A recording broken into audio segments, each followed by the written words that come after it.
নমস্কার, বর্ধমান ঘরকন্না একটা ব্লগ থেকে তোমাদের সবাইকে স্বাগত। তোমরা সবাই কেমন আছো? আর আমার ভিডিওটা যদি একটু আওয়াজ হয় কিছু মনে করো না। ওই যে আমাদের বাড়িতে পোস্ত আছে না, ছোট্ট পাড়া পাখিটা, ও কিন্তু ভীষণ চিৎকার করছে, ঠিক আছে? তোমরা কিন্তু রাগ করো না। চলো, আজকেও আবার একটা পুরোনো ধরনের রেসিপি নিয়ে এসেছি। আজকে রেসিপিটা হলো মালাই পালংয়ের ডিম, যেহেতু শীতকাল তার জন্য। চলো উপকরণগুলোর সাথে তোমাদের পরিচয় করে দিই। তো চলো উপকরণগুলোর সাথে পরিচয় করে দিই। আমি এখানে পালং শাক বাটা নিয়েছি, এটা কিন্তু কাঁচা পালং শাক বাটা, সেদ্ধ নয়। আমি হাঁসের ডিম নিয়েছি এখানে, তোমরা চাইলে মুরগির ডিমও নিতে পারো। কাঁচা লঙ্কা কুচি, টমেটো কুচি, আদা রসুন বাটা, পেঁয়াজ কুচি, জিরে গুঁড়ো, ধনে গুঁড়ো, লঙ্কা গুঁড়ো, আর নুন, হলুদ। আর এটা হলো ফ্রেশ ক্রিম। এটা কিন্তু আমার বাড়িতে আমি দুধের সর তুলে বানিয়েছি, তোমরা চাইলে এটা আমুল ক্রিম ইউজ করতে পারো। আর জিরে লাগছে, গোটা জিরে, গরম মশলা গুঁড়ো, আর সর্ষের তেল লাগছে। প্রথমে আমি ডিমটাতে একটু নুন হলুদ মাখিয়ে নেবো। ডিমটা কিন্তু একটু কড়া করে আমি ভাজবো, যেহেতু হাঁসের ডিম তো তাই। তেলটা আমার গরম হয়ে গেছে, আমি ডিমগুলো এবার খুব সুন্দর করে লাল লাল করে ভেজে নেবো, যেহেতু আমি হাঁসের ডিম ব্যবহার করেছি তাই।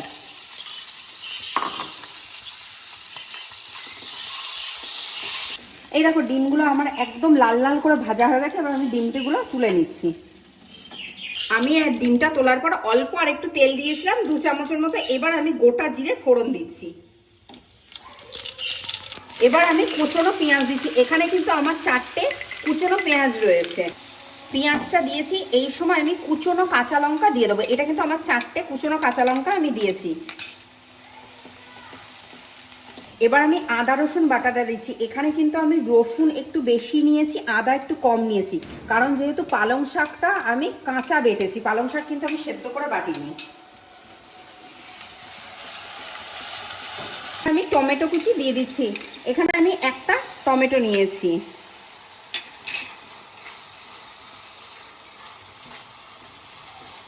এবার আমি একে একে গুঁড়ো মশলাগুলো দিয়ে দেবো। ধনে গুঁড়ো 1 চামচ, জিরে গুঁড়ো 1 চামচ, অল্প আমি শুকনো লঙ্কা গুঁড়ো নিয়েছি, একদম অল্প, পরিমাণ মতো নুন দেব। আর আমি এখানে হলুদটা দিচ্ছি, তোমরা হলুদ দিতেও পারো নাও পারো। আর আরেকটা কথা তোমাদের আমি বারবার করে বলছি, আমি কিছুদিন ধরে একটু গুঁড়ো মশলা ব্যবহার করছি, কারণ আমার হাতটা অনেকটা কেটে গেছে, তার জন্য আমি বাটতে পারছি না, তার জন্য। মশলাটা কিন্তু একটু ভালো করে ভাজতে হবে। পেঁয়াজ, আদা বা রসুন বা যে মশলাগুলো দিলাম, পেঁয়াজটা কিন্তু বেশি ভাজার দরকার নেই, তাহলে কিন্তু যে রঙটা আসবে সেটা কিন্তু কালো ধরনের আসবে, জিনিসটা দেখতে ভালো হবে না। কিন্তু মশলাটা একদম আমার সুন্দর করে কষে গেছে। এই সময় আমি পালং শাক বাটাটা দিয়ে দেবো।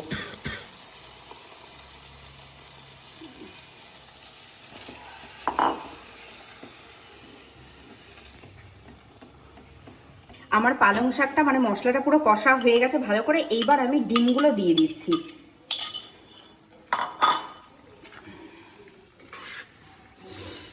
এই যে আমি যে বাড়িতে যে মালাইটা তুলে রেখেছিলাম দুধের সর দিয়ে, সেইটা আমি এবার দিয়ে দিচ্ছি। এটা একটুখানি হওয়ার পর তারপর আমি গরম মশলা গুঁড়োটা দেবো।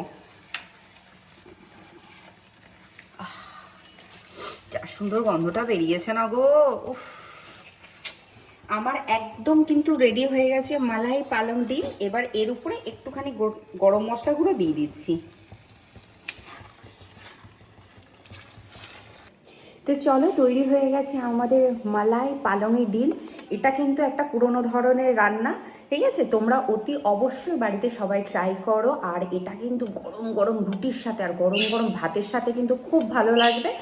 আর আজকের ভিডিওটা, আজকের রান্নাটা যদি তোমাদের ভালো লেগে থাকে, তোমরা অতি অবশ্যই আমার চ্যানেলটা সাবস্ক্রাইব করো, শেয়ার করো, লাইক করো, প্রচুর কমেন্ট করো।